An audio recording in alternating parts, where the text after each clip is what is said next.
What's up, planet Earth? Welcome to Books by Adrian. Today we're going to be talking about one of my favorite aspects of writing, and that is character development. We're going to talk about how I create my characters, how I get inside their heads, how I find their voice, how I structure their story arcs, and ultimately how much time I actually spend on character development as opposed to actually writing the novel. Today's topic is so large I had to divide it into 2 episodes.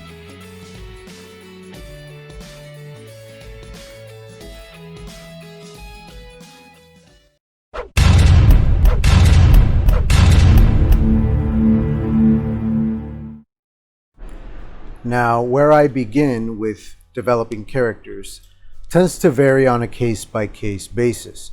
Sometimes I have a fully formed image in my head of what they look like, but don't know much else. Other times I might have a name picked out for a character, but I don't know their backstory yet. Other times I might have a main character that goes into a new place they've never been before and meets a brand new person, and now I need a whole new character that I have to develop from top to bottom and give a whole, story to and all that stuff. Now, because there are so many different ways to begin developing your character, I'm going to cover 3 out of 4 that I tend to follow.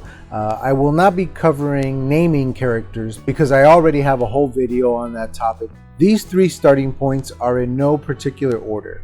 You can use them in any order that you like, but I do try myself to have covered all 3 of these before I move on to the 2 tasks that I will cover in part 2 of this video. Now, before we get into this topic, a quick message about the contest currently running on my channel.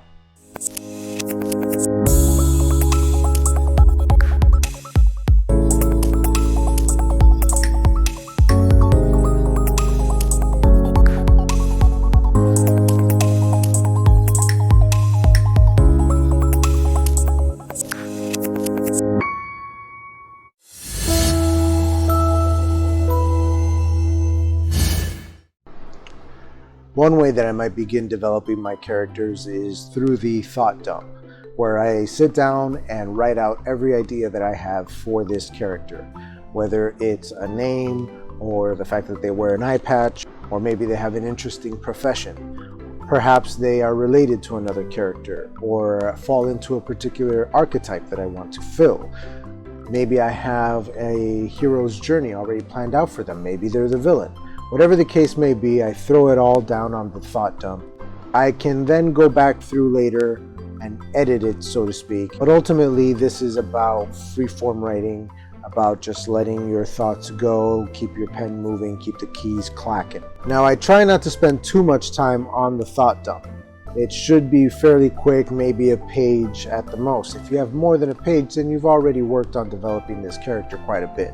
So I try to keep it as short and sweet as possible on the thought dump. In my writing, I've recently come upon a chapter where one of my characters has to reconnect with their estranged grandmother, because this grandmother of hers has valuable insight into her own journey, and therefore I have to create the character of her grandmother so that I can write her into the scenes.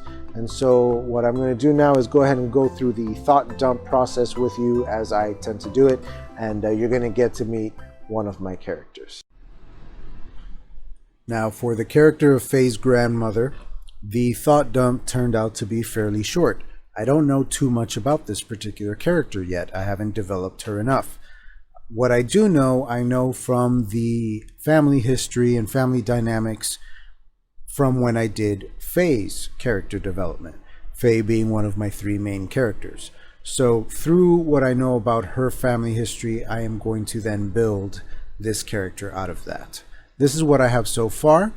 Mainly, she is a very depressed woman living alone, estranged from her family, longs for the end, but at the same time knows that she cannot leave until her purpose is fulfilled.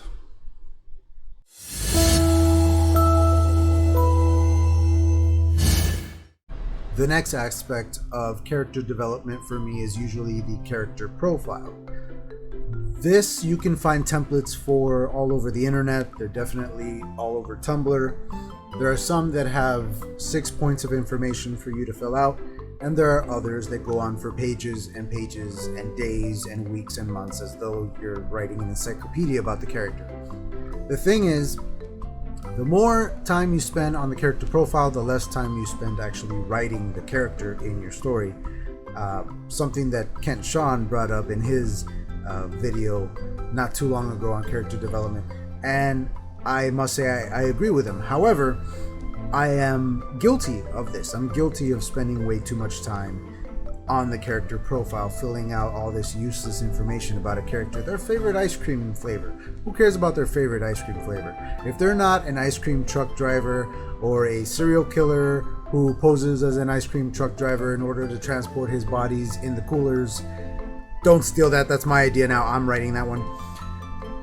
Otherwise, their favorite ice cream flavor is hardly something that's important to the story. I can't imagine it being important to the story, and if it's not, it shouldn't be included in there. So, with that in mind, I have cherry-picked my favorite points of information from different profile templates. I have built and created my own. It is available to you guys on my website, booksbyadrian.com. It is in the blog. You will find a link to that exact blog post in the description to this video, as well as other supplemental material that you might use in your writing, including some material from the part 2 of this video.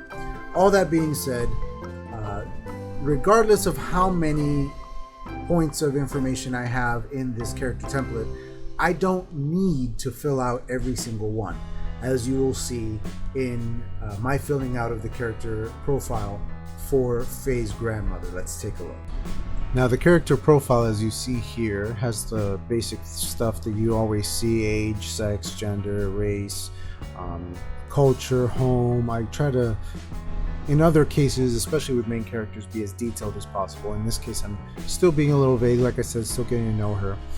She's an older woman in her 80s and whatnot, so I try to stay true to what her physical appearance might be like.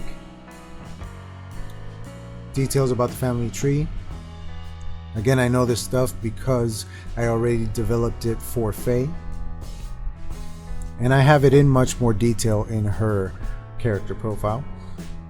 Now, here's a good point: all the sex stuff. Now, in other characters, this is very important. For Faye's grandmother, not likely. I don't foresee myself writing a sex scene for grandma, so I skip that entirely. It's not important to the story.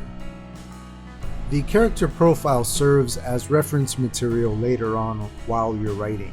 If you come up against a question you have about your own character, something you are not positive upon, you can come back to this character profile, dig through it, see what is going to shake loose the information that you need. This is not something that I necessarily need to look at every single time I sit down to write. Once I get it on paper, it tends to be part of my thought process on the character. I tend to already know that that stuff is in there. However, I do occasionally go back to refresh my memory every couple of chapters or so, and I do tend to find that, oh, I contradicted myself somewhere in the story because I wrote this thing, but here I claim that she's this other way, and then I have to go back and either fix it or change it in the profile if it was true to her character in the book. The character profile is a lot of fun, but don't get lost in it. Try to do a speed round if you can. Get it down on paper, get it done with, and move on, because this is a time suck if you let it be. Don't let it be a time suck.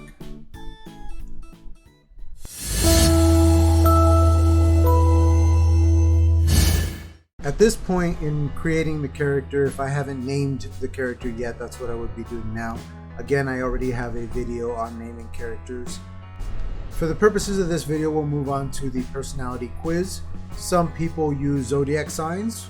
I use those too sometimes, depending on the character. I also use the Myers-Briggs personalities. The best way that I have found to do this is to download the personality quiz app on my phone and take the quiz as though I were my character, answering the questions in the way that I feel my character would answer them. This helps me to form a more rounded image of them in my head.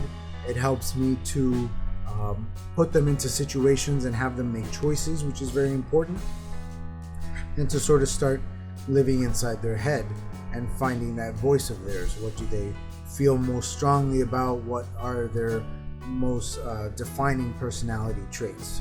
Visit the App Store and search for Personality Quiz Assessment. Download the app, take the quiz, answer as though you were your own character, and receive your character's results.